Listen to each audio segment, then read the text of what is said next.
in the 6th year of liking Chad, the man I'd always seen as my unreachable first love, I finally decided to let go. All because a girl's silhouette appeared on his social media, framed against a sunset.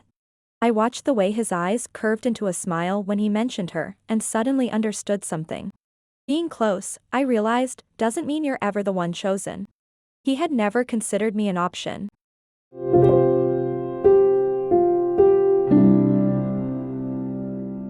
Chapter 1. I noticed Chad had changed his profile background just as I finished another long day of overtime. Our chat history was still open on my phone, frozen at a message from 10 minutes earlier. "What time do you get off work? I'll take you to that new Japanese place you like." Between us were layers of routine, good mornings paired with sunrise photos, good nights mixed in with shared files, stacked neatly together. Just like countless ordinary days over the past 6 years. I struggled through life at my cramped desk, working myself to exhaustion. He drove his Rolls-Royce through the evening breeze, casually sharing bits of his day and passing thoughts with me. The relationship we never defined was delicate, ambiguous, but it wasn't love. I liked him. But he had never once said he liked me. I rubbed my aching temples and, as usual, replied with a rolling cat emoji. Then, almost without thinking, I clicked into his social feed, one he hadn't updated in a long time. The next second, it felt like something exploded in my head. He had replaced the background photo of the puppy we'd raised together with the side profile of a girl watching the sunset. Her skin was porcelain pale. She wore a flowing white dress and sat on the roof of Chad's car. A pearl white ankle circled by a delicate designer necklace, she turned back toward the camera with a soft smile. It was just one simple photo, yet it made my eyes sting. I had chased Chad for 6 full years. Confessed to him more than 3 times. Every time, he turned me down gently. "I'm not ready for a relationship right now." Fine. I waited. Sometimes, when I felt myself growing tired and wanting to leave, he would look at me seriously and say, "Anna, you're important to me. I don't want to lose you because of this." And so, in the name of friendship, he kept me by his side for 6 whole years. We talked every day. We met every week. He walked with me, held my hand, hugged me, just like he would a girlfriend. In all those years, I never once saw him show that kind of attention to any other woman. I kept hoping. But now, staring at his newly changed profile photo, my heart seemed to skip a beat. I zoomed in on the girl's picture, then out again, over and over, studying it far more times than I should have. My thoughts spiraled, impossible to contain. Envy and jealousy battled it out, neither willing to give way. I switched back to our chat window, my hands shaking as I typed, then deleted, typed again, then erased it all. It wasn't until my fingernails dug painfully into my palm that I snapped back to reality. What right did I have to question him? I'd never taken more than 5 minutes to reply to his messages before, but this time I hesitated for a long while, then deleted every question I wanted to ask. Rain tapped softly against the window pane. I sat there alone for a long time. Only when the clock hit 9 did I finally get up and leave the office. The moment I stepped outside the building, I saw Chad's car parked out front. Inside the dimly lit cabin, his features were sharply defined. He looked up at the same instant and met my eyes. "What are you doing here?" Moonlight caught the faintly helpless smile on his face. "It's raining. I came to pick you up." Is that not allowed? Chapter 2. The black car was understated, luxurious without being loud. It cut through the glittering excess of the night. We arrived at one of the city's most popular, most talked about Japanese restaurants, glowing brightly with light. Chad and I sat across from each other. Just like before, he wiped my dishes clean for me and adjusted the dipping sauce with quiet care. "You've been really busy lately, haven't you? Are you exhausted?" I hummed in response, distracted. He frowned slightly and reached out, long fingers brushing my forehead. "No fever." "Then why do you look so drained?" I instinctively leaned back. In that moment, I realized how much his closeness bothered me. What was this supposed to be? He was about to have a girlfriend, yet he was still keeping me at arm's length while offering concern and warmth. I took a long swallow of my drink and finally worked up the courage to ask. "Chad, who's the girl in your profile picture?" The warmth on his face froze for a split second, his brows knitting faintly. But almost immediately, he relaxed again, those handsome eyes softening into a light smile. He lowered his head and began peeling the shrimp for me, one by one. "A friend. We met at a family gathering," he said.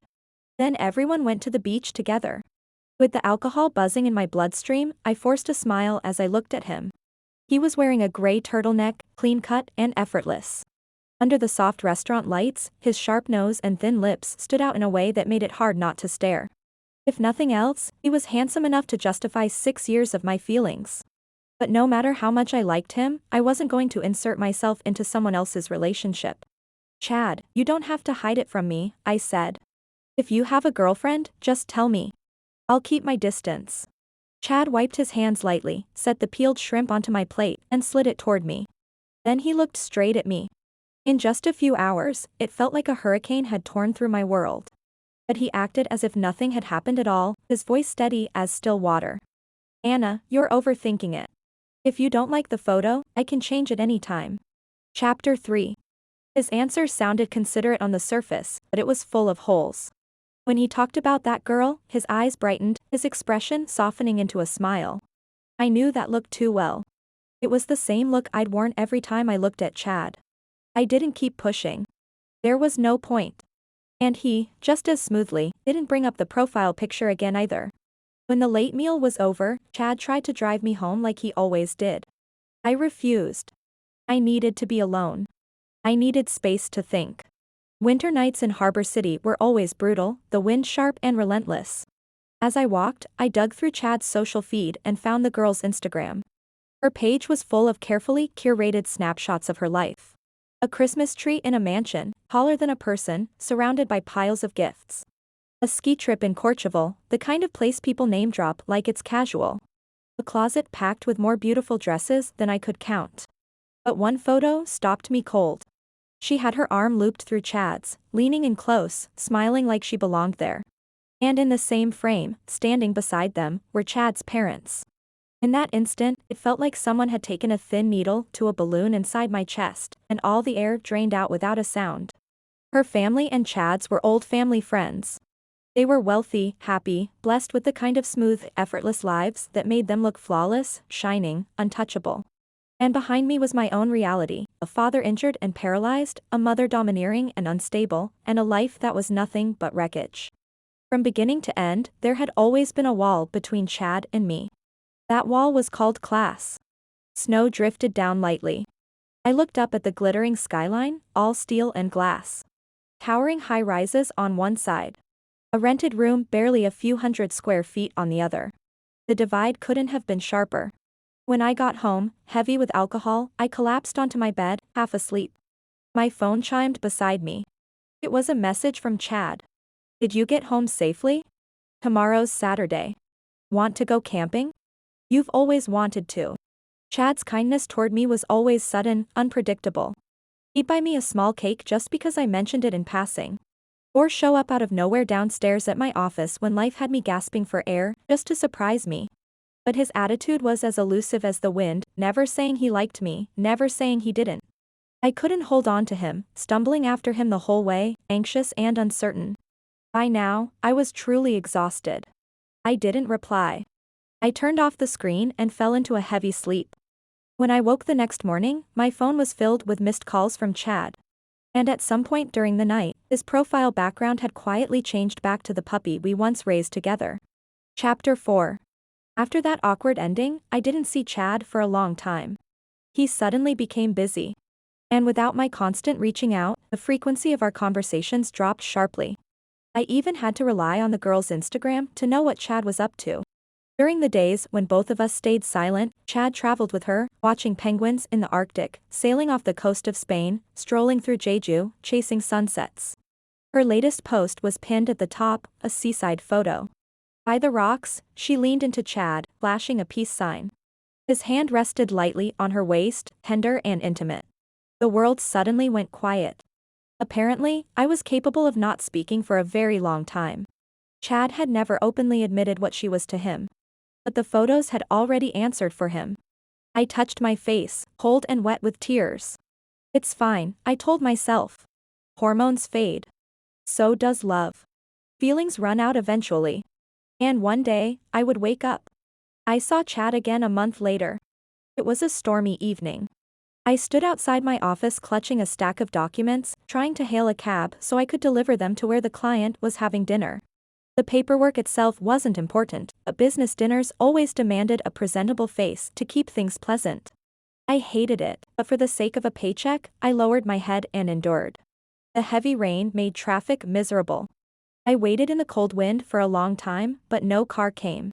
Then, through the curtain of rain, a familiar Rolls-Royce silhouette appeared. The car stopped in front of me. The window rolled down. The eyes that met mine belonged not only to Chad, but also to the girl in the passenger seat. The same pretty little princess from his family gathering photos. Chapter 5. Anna. She said, tilting her head. Want a ride? I'll have Chad take you. Chad. Such an intimate way to say his name. She even knew mine. So had Chad shared my feelings for him with her as casual conversation, just to amuse her? The rain poured relentlessly as I stood on the steps, locking eyes with Chad. After a moment, he rubbed the steering wheel and looked away. Get in. I'll take you wherever you're going. Just then, my phone rang, my boss calling to rush me. Seeing that I still hadn't moved, Chad glanced at the documents I was holding to my chest and tapped the horn lightly. Work comes first. It's pouring out here. I looked at the impatient messages flooding my screen, thought for a moment, and got into the car. It had been a month since I'd last seen Chad, and the interior of his car had changed quite a bit. The puppy pillow I used to keep in the back seat was gone, replaced by rows of luxury gift boxes piled neatly on the seats. And the cashmere scarf I'd once bought for him was now crushed at the very bottom, buried beneath those boxes. Sorry about the mess, Anna, the girl said sweetly. I have a lot of things. All Chad's fault. He insists on buying me everything. She turned around from the front seat and flashed me a bright, unapologetic smile. Oh, right. My name's Emily. I've heard Chad talk about you a lot, said you're a really good companion. Nice to finally meet you. She looked me up and down, deliberately stressing the word companion, her smile edged with mockery. Over the years, I'd seen plenty of how the wealthy fawned over the powerful and trampled those beneath them. So I didn't get particularly angry. Hello, I said, offering a faint smile. Anna, Emily continued, Chad mentioned you work in international sales, right? She paused on purpose. Sales usually means entertaining clients in other ways. That kind of work must be exhausting. And I heard you're the top performer in your team this year. Her tone lifted at the end. That's really impressive. Every word from Emily was edged with provocation. It was almost funny. I had never been her competition. Because Chad had never once considered me a romantic option. I glanced at Chad. In the rearview mirror, his expression was flat, too calm, unnervingly so. I took a deep breath and straightened my posture. Emily, that's an interesting assumption, I said evenly. It's like seeing a chef hold a knife and immediately calling it a weapon. Or is it that, in your world, there's only one acceptable path to success? Emily froze, eyes widening. She seemed about to argue back, but Chad cut her off. Emily. That's enough. He flicked a glance at my face through the mirror. I didn't look at him. I turned my gaze toward the window. We'd arrived. Chad, this is my stop. Chad lifted his eyes and glanced at the brightly lit club sign outside, its neon glowing in the rain. He let out a cold laugh. Anna, take a look at this place. Emily's been spoiled her whole life, don't stoop to arguing with her. This is exactly where I'm supposed to be. When he realized I wasn't joking, his expression stiffened for a few seconds. Then he slammed on the brakes. Chapter 6. Before he could say anything, I grabbed the documents and rushed into the rain. Chad grabbed an umbrella and got out of the car too, completely ignoring Emily calling after him from the passenger seat.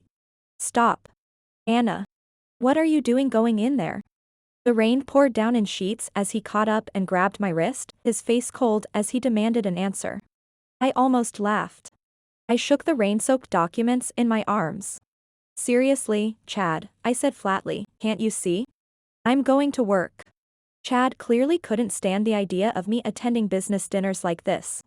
The darkness churning in his eyes was heavier than the storm clouds overhead. What kind of legitimate client needs you to sign contracts in a place like that? What kind of place? I shot back. Entertaining clients and closing deals is part of my job. Or is it that, in your and Emily's eyes, my work is exactly as filthy as you imagine it to be? I'd always been able to sense Chad's quiet disdain for my job. Or rather, his disgust at the way people at the bottom clawed their way through life. He was the moon hanging high in the sky. The moon never has to struggle through mud, so of course it doesn't know how heavy a few dollars can be, or how many ordinary people they can crush. That's not what I meant, Anna. Chad, you live above the clouds. Of course the mud looks dirty to you. But for people like us, hanging off the edge of a cliff, every single straw is something we have to grab onto. For a brief moment, his expression froze. In his eyes was a kind of confusion and shock I'd never seen before. A window on the second floor of the club slid open. The client who had been waiting leaned out, glanced at me, and let out a mocking chuckle. The gray-blue sky felt unbearably heavy, pressing down on everything. But I had no choice. I had to keep running, just to survive. Anna, don't degrade yourself like this. Don't jump into the abyss. Chad's hand trembled slightly. He didn't know that what he called an abyss was the shore I'd spent 4 years climbing toward. He didn't know how many humiliations I'd swallowed, how much I'd endured, to stand where I was now. People who live above the clouds always think falling takes courage. They don't realize that for those born in the mud, even lifting our heads to look at the sky is a luxury. Chad grabbed my shoulders. If you walk in there today, we're not even friends anymore. As if I ever wanted to be his friend. I wrenched myself free from his grip. Then we won't be friends. Chapter 7. Inside the club, glasses clinked and laughter spilled over the tables. At the dinner table, I maneuvered between those older men, smiling as I raised my glass to toast each client in turn. Under the table, my phone vibrated non-stop in my pocket. It was Chad calling. I knew Chad had always hated watching me smile politely at people like this. In his mind, it wasn't necessary. Not worth sacrificing dignity for this little bit of money. He always said it so casually. What's the point of keeping this job anyway? If you really need money, just tell me. But to me, it mattered. I needed money. I needed it to support my parents, to live with a shred of dignity. Just not by taking it from him under the excuse of friendship. I wanted him to truly see me. I wanted to stand beside him as an equal. After several rounds of toasts, one of the partners grabbed my hand under the haze of alcohol. I slipped free without a scene, smooth and practiced. They hinted that a brighter future depended on how sincere I was tonight. But I refused. I didn't bow my head and work through endless nights just to end up here. After a few more drinks, I made an excuse and went to the restroom. At the sink, I gagged myself and threw up the alcohol, then unlocked my phone. In just 1 hour, Chad had called me 6 times. And at the very bottom of my messages was a text from Emily. I forgot to formally introduce myself earlier. Chad and I are getting married next May 7th. Our happiness wouldn't be complete without a close friend like you there to witness it. So she wasn't his girlfriend. She was his fiancée. That was fast. Already planning a wedding. Chad knew exactly how I felt staying by his side. And yet he had never mentioned it to me even once. I splashed cold water on my face and looked at myself in the mirror. My eyes were exhausted, rimmed red from sleepless nights. But my pupils were bright, like embers buried in ash, just one breath away from reigniting into flame. In that moment, I realized something with complete clarity. I was no longer the little girl who only knew how to look up at the moon. Chad had never chosen me. He had only bound me to him with ambiguity, kept me caged with an intimacy I couldn't refuse. We were never from the same world. Even if I waited another 6 years, the outcome would be the same. We stood on different stages, holding entirely different scripts. We were never meant to intersect. So now, it was time for me to walk my own path. At 10 that night, the dinner finally ended. I saw off the last client and stepped out of the club. That's when I noticed Chad's car still parked outside, cigarette butts piling up near the curb. When he saw me come out unharmed, his eyes instantly reddened. Anna, I didn't mean to. Chad, I interrupted him softly. There's something I need to say. I cut him off. The haze drained from my eyes, leaving them clear and bright, quietly shining. Chapter 8. Inside the car, the ceiling glowed with an intricate, starlit pattern. One of Chad's hands rested on the steering wheel. The other reached over, trying to brush my hand the way he used to. Anna, what I said earlier was just said in anger. But the moment his fingertips touched the back of my hand, I pulled away. Chad, I've thought about this very carefully, I said. We should stop. As soon as the words left my mouth, Chad's grip tightened around the steering wheel. His pupils flared, pain standing out at his temples. What do you mean? He demanded. What do you mean, stop? I said it again. Stop means we don't keep pretending to be this kind of a friend anymore. You walk your bright, open road. I'll walk my narrow bridge. After this, we don't see each other again. He stared at me for a long time, his expression strange and unreadable. Then, at last, he seemed to laugh in disbelief. Anna, you're still angry with me, aren't you? He must have realized then that I was serious, his lips were trembling. Fine. I'll stop talking about your job. You can do whatever you want. I won't oppose anything anymore. I looked straight into his eyes and shook my head, slowly and firmly. The man I had liked since I was 19. The man I had chased for 6 long years. Even now, he was still vivid, still beautiful. I could still be moved by his looks. But I was no longer obsessed with him. Chad, over those 6 years, I confessed to you more than 3 times, and not once did you give me a clear answer. You always hid behind excuses and reasons to shut me down. So I'll ask you one last time, did you ever truly consider me? Chad froze. His mouth opened slightly, but no sound came out. I watched him struggle, hesitate, and then I smiled. If you never considered me, why were you so determined to keep me by your side? Chad, are you really that desperate for friends? By now, I had to admit the truth. Chad had never truly loved me. He had only bound me with ambiguity, kept me close with an intimacy I couldn't refuse, quietly caging me in place. He wasn't loving me. He was controlling me. Anna, I don't want to lose you. Chad let out a long breath, covered his face with both hands, then finally clasped them together, looking at me with exhaustion and quiet grief. Even his usually proud voice had gone hoarse. I followed his words calmly. But nothing in this world is eternal, I said. No one stays with someone forever. You don't need to keep me hanging anymore, Chad. We should let this end. I can't spend my entire life just to trade for a single maybe from you. Chad stared at me for a long time. There were countless emotions in his eyes, none of them easy to name. Then the car's system cut in, breaking the silence. Incoming call from Ms. Emily. Would you like to answer? I took the hint, pushed open the door, and stepped out of the car. Just as the door closed behind me, Chad asked one final question. Why? He said. Why so suddenly? He turned toward me, defeat written plainly in his eyes. Standing in the cold wind, I smiled. Congratulations on your wedding, Chad. Chapter 9. It was only recently that I truly understood. From the very beginning, Chad had never planned a future with me. What he liked was the feeling of ambiguity, the comfort of having me orbit around him. What he wanted to preserve was simply a relationship that made him feel relaxed and at ease. As for his kindness toward me, it was only a tiny, insignificant part of his world. So light that a single gust of wind could scatter it. Like feeding pigeons in a square, everything I received was no more than a small crumb of bread from his hand. Once I understood that, I felt an unexpected sense of relief. After Chad and I went our separate ways, he became very quiet. And I stopped caring. I poured more of myself into my work. Every day, I was either chasing clients or trapped in back-to-back business engagements.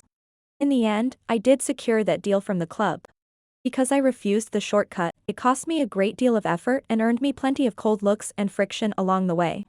But it was clean. And the bonus landed squarely in my hands. A week later, I received notice from headquarters. I was being assigned overseas for a year, with a 40% raise. My departure date was 3 days later. Before I left, I went home.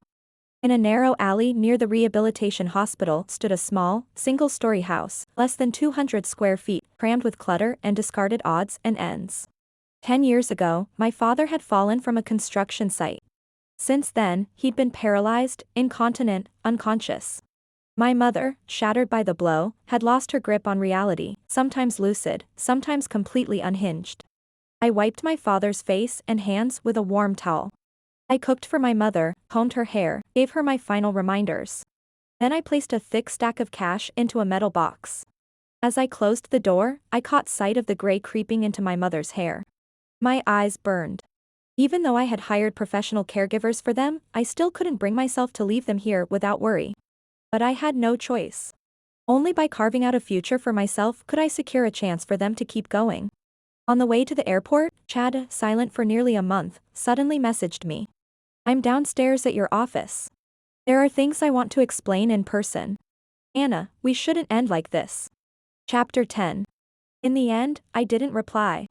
Once you decide to let go, there's no reason to leave threads dangling. I could walk 99 steps toward him, but the final step, I had to stop. The moment I boarded the plane, I pulled out my SIM card and tossed it into the wind.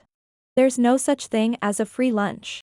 That 40% raise meant taking on the hardest assignment, carving open new overseas markets for the company. Every day in Seattle was a race against time, work piling up faster than it could be cleared. After 3 straight months of non-stop grind, one night I opened my phone. And only then did I realize I hadn't thought about Chad in a long time. When I first arrived in Seattle, the foreign language, the closed-off work circles had nearly broken me. At my lowest, I couldn't help thinking of Chad. Thinking of all the times he'd stayed by my side during my darkest moments, cheering me on. Thinking of all the times I wanted to give up, only to see his familiar face under a streetlight and feel a surge of strength, wanting to walk over to him, to stand beside him.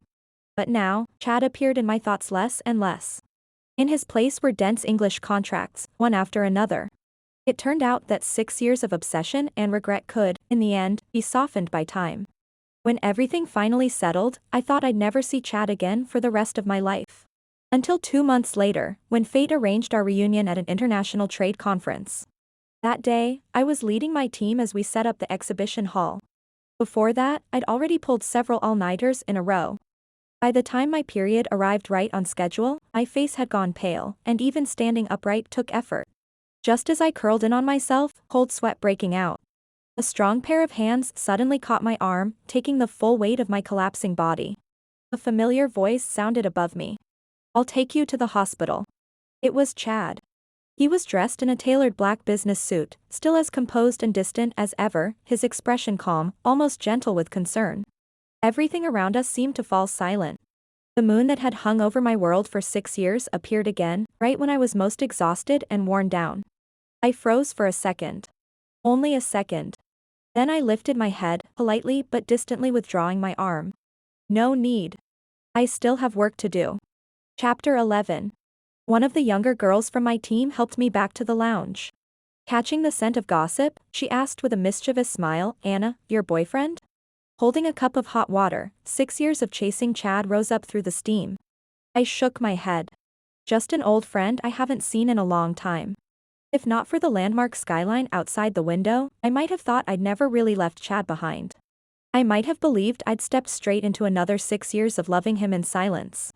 But thankfully, the space needle outside the window was unmistakably real.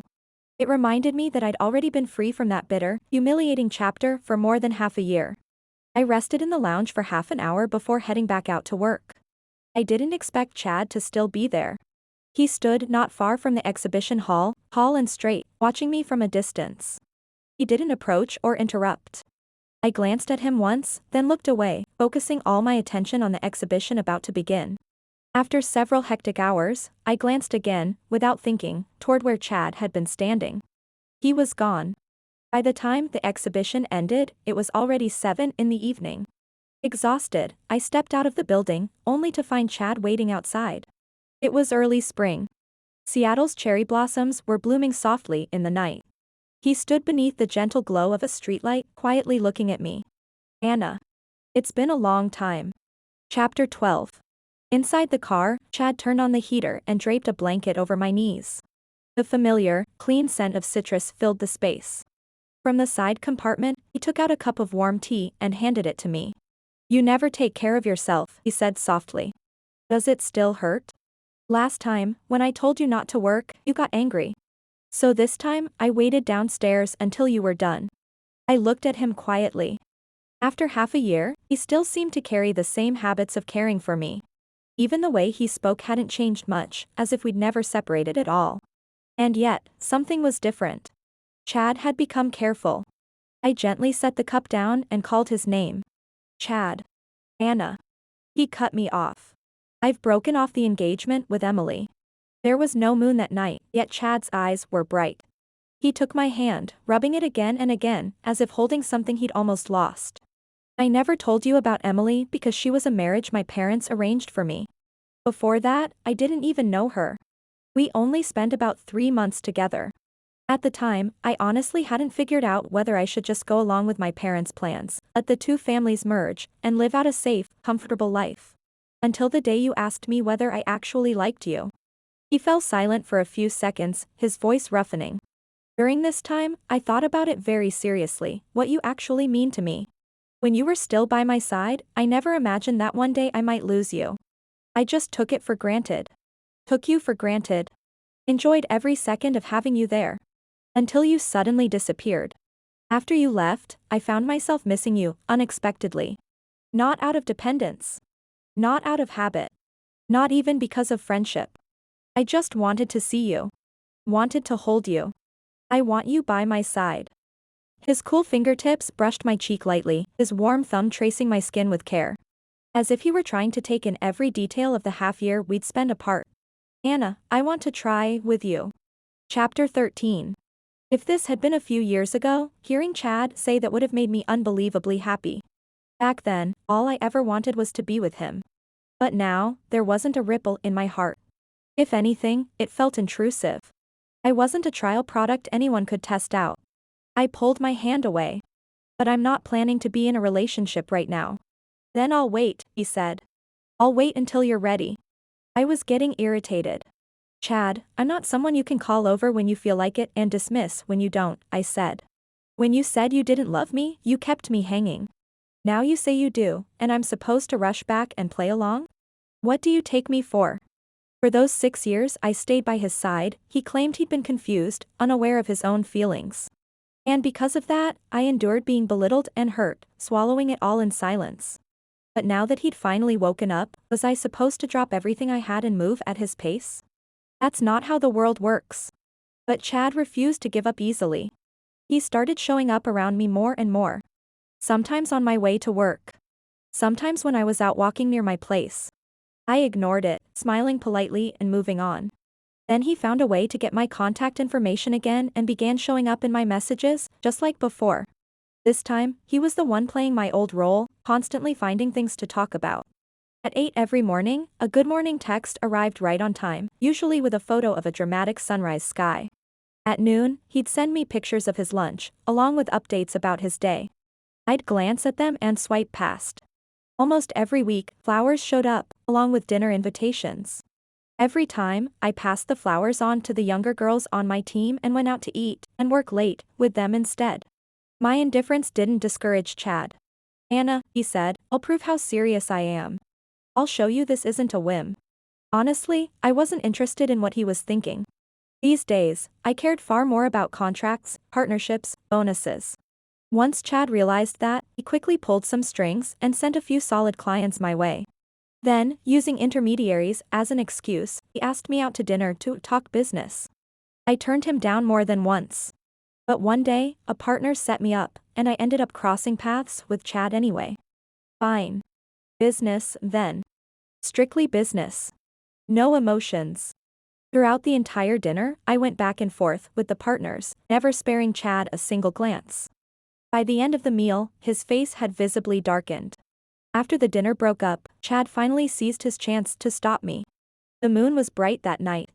He'd been drinking, his cool, pale skin flushed red, the sharpness of his usual reserve softened, making him look unexpectedly gentle. He stood where he was instead of following me, just staring. There was something in his eyes I couldn't quite understand. Anna, today was the first time I watched you negotiate with clients, handle deals like that, he said. You were completely in control, every step measured, every move precise. You didn't need my help at all. I suddenly realized that in all the 6 years I've known you, I don't think I ever truly understood you. Anna, I feel like I missed so much of who you are. You're becoming someone unfamiliar to me. His lashes lowered slightly, a hint of dejection crossing his face. But soon, he looked up and smiled, a smile edged with something like quiet admiration. But the you now, he said softly, you shine brighter than moonlight. Chapter 14. Chad started spending more and more time by my side. As if he were desperate to prove how sincere he was. He paid attention to everything about me. Anything that involved me, he tried to do perfectly. Even my colleagues began to believe that we were truly heading toward a happy ending. Until, with 1 month left before I was due to return home, news suddenly came from my family. Because of a caregiver's negligence, my father had choked on phlegm during the night. It wasn't cleared in time, leading to a lung infection. By the time Chad and I rushed back and reached the hospital, my father was already in the ICU. For a moment, my strength gave out completely. I collapsed onto a bench in the hallway, then immediately forced myself up to call my mother. Thankfully, her mental state had been relatively stable lately. She was safe at home, alone. The moment the tension eased, exhaustion crashed down on me in heavy waves. Chad stood in front of me and wrapped me in a careful, almost fragile hug. "Anna, don't be afraid," he said. "I'm here." Comforting words are always easy to say. But the suffering that follows doesn't lessen because of them. After my father was transferred out of the ICU, what followed were days of meticulous, round-the-clock care. Chad hired the best caregivers money could buy. But it still wasn't enough. Caregivers are allowed to doze off. I wasn't. I had to keep my eyes on my father's monitors at all times, turning him regularly to prevent bed sores. Chad stayed at the hospital with me every day. He wanted to help. But every time he watched me move with practiced ease, emptying bedpans, going back and forth, sometimes having to handle filth with my own hands, he froze. The hand he extended hesitated in midair, unable to touch the soiled sheets beneath my father. Whenever that happened, I would just smile and ask him to go downstairs to the convenience store to buy some daily necessities. I knew this kind of raw, unfiltered reality was still too much for someone like him to bear. In truth, I understood. Spending years guarding a body without a soul, giving everything you have, bracing for emergencies at any moment, I'd had times when despair nearly swallowed me whole. But in the end, I clenched my teeth and endured. After all, as long as you're alive, there's hope. But Chad was different. This was the life I was used to, not his. He couldn't truly empathize. Later, Chad volunteered to help take care of my mother. "Auntie just has some mental health issues," he said confidently. "I think I can handle it." I looked at him for a moment, said nothing, and brought him home. To that tiny house, barely 200 square feet, crammed with clutter and broken things. It was Chad's first time coming to my home. Even though he'd known about my family's situation for a long time. Even though he'd prepared himself mentally. When he stepped out of the car, he still stood frozen outside, stunned for a long while. After all, even the bathroom in his house was larger, and far more luxurious, than my entire home. All these years, I'd never brought Chad back here. Because I didn't want him to see it. To see this humiliating, impoverished side of me. I didn't know whether, at that moment, he regretted ever deciding to pursue me. All I knew was this. The moment I laid bare every last card, every piece of my hardship and shame in front of him. It meant there was no possibility left between us. Chapter 15. The day my father was discharged and brought home, Chad stayed by my side, running around helping with everything. He was wearing a familiar camel-colored coat, the one I'd given him years ago. Back then, a vast gulf of fate lay between us. I tried everything I could think of to shorten the distance between us, desperate to grasp even a sliver of equality. Chad seemed to notice me looking at him. He wiped the sweat from his forehead, then looked up and smiled at me. His eyes were still as clear and beautiful as ever. Like the moon in the sky. When I was younger, I'd been reckless, stubborn, full of arrogant defiance, knowing something was impossible and chasing it anyway, running after the moon. But now, after everything I'd been through, I was no longer obsessed with chasing the moon. I walked over and patted his shoulder. "Thank you for helping out these past few days. Let me treat you to a meal." At a modest hot pot place by the street, Chad and I sat across from each other. Steam rose between us as he picked food for me and asked about my plans for the future. "Are you still planning to develop your career overseas? If you need, I can buy a standalone house there. How about one by the sea? I remember you always wanted a place near the ocean. Or maybe you'll come back and build your career here, that's great too. I have 3 properties in Harbor City. I'll give you all the keys and passcodes. No matter what you choose, I'll support your work unconditionally." He kept talking, an easy, bright smile on his face, as if he were already imagining an endless future. I set my chopsticks down and looked at him quietly. "Chad, do your parents know you're pursuing me?" The smile froze instantly at the corner of his mouth. Not long before this, Chad's mother had come to the hospital to see me. Unlike the cliché scenes you see in melodramas, she wasn't aggressive or condescending. She visited my father, spoke to me politely, even offered a few words of comfort. From beginning to end, she didn't say a single inappropriate thing. It was only as she was leaving that she said, "Anna, you're a smart girl. You work hard, and you're very driven. But you and Chad aren't suited for each other." She didn't need to tell me that. I'd always known the gap between us. I'd been clear-eyed about it from the start. I told her calmly that Chad and I had never been together, and that we never would be. Now, taking a slow breath, I said to Chad, evenly and rationally, "Chad, you've seen it for yourself. This is what my life looks like, constant chaos. Maybe one day I'm standing in a high-rise in Seattle, speaking confidently in meetings. And the next second, I'm back in this tiny place, barely 200 square feet, living among junk and cockroaches." The light in Chad's eyes dimmed at once. He grew anxious. "Anna, I know. I can persuade my parents to accept you." I shook my head. "This isn't about acceptance. It's about the fact that we've never belonged to the same world. You grew up with privilege, living a comfortable, respectable life. And I've been fighting at the very bottom, exhausting myself for every scrap of money. Once, I wanted to chase after you with everything I had, without hesitation. But your world is so vast, so dazzling, how could I ever walk beside you as an equal? Besides, my world doesn't allow me to be reckless. It doesn't allow me to abandon everything just to follow you, to force my way across a class boundary that was never meant for me. I'm a trumpet vine growing from the edge of a cliff, destined to climb upward carrying the weight of heavy branches." Chad paused, his throat tight, and spoke with difficulty. "Then what if I leave my family? If my parents weren't involved, then we..." "Don't be ridiculous. Chad, have you actually thought about what our life together would look like? If you left your family, could you live with me in a 200 square foot place?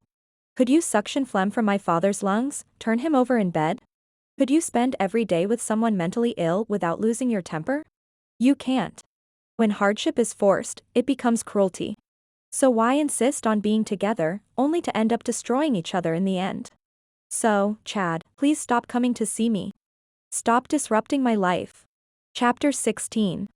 3 months after returning to work back home, I received a transfer order from headquarters. I was to take on a project lead role at a branch office in a neighboring city. Housing prices there weren't high.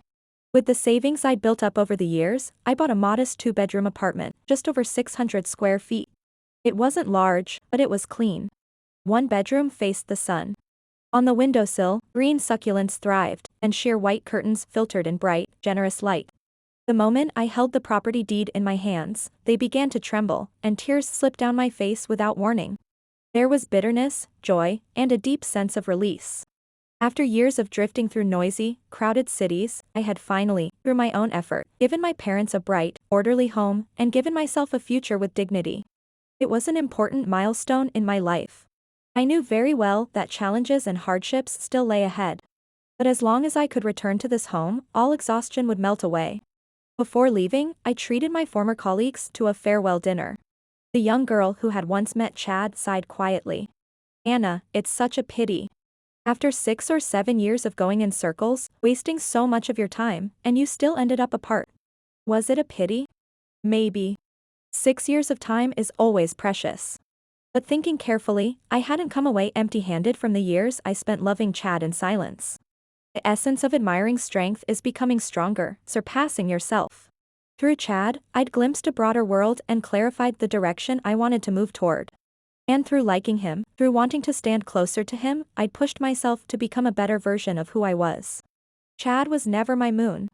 But at least, there was a moment when moonlight truly fell on me, supporting me as I moved forward, step by slow step.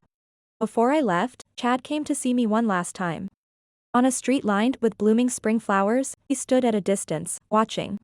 When I turned back, he pressed his lips together and smiled, a smile gentle and bitter all at once.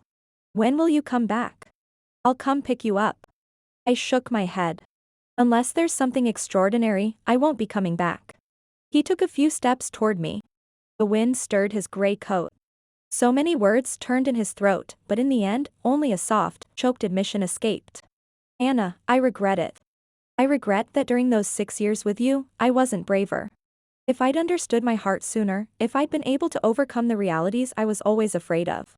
I smiled. "Those things don't matter so much anymore. The person I used to be was weighed down by family and circumstance, chasing after others while covered in wounds. My love back then was awkward and insecure, rooted in inferiority rather than openness. But now, I can truly accept my reality. And with that acceptance comes relief and the ability to love myself. I've walked a very long road, taken countless detours, to become strong, to become confident. Thankfully, it was never too late. I lifted a hand and waved at Chad, then turned, picked up my suitcase, and walked away. In the distance, orange light broke through the clouds. I raised my head and moved forward with steady resolve. Now, I was heading alone toward a spring that belonged entirely to me. Epilogue. When Chad was 32, he saw Anna again at a conference center. By then, she was already a regional director, standing among the crowd, radiant and unmistakable. He wanted to step forward and greet her, but there were so many people around her, so many that he was swallowed up before he could even approach. The girl who had once stood behind him, always looking up, had finally transformed into her own son. Over the past 4 years, his parents had introduced him to countless suitable matches, yet none of them stirred his heart. He suddenly remembered how, just a month earlier, his parents had taken him to see a fortune teller. The man had smiled, shaken his head, and said only this. You were the lowest standard she was ever willing to accept. And she was the highest version you could ever reach. Not a word about karma. And yet, every word was karma. A coward who betrays genuine love will never be qualified to touch happiness. At this point, my love life is a public service announcement. Free of charge.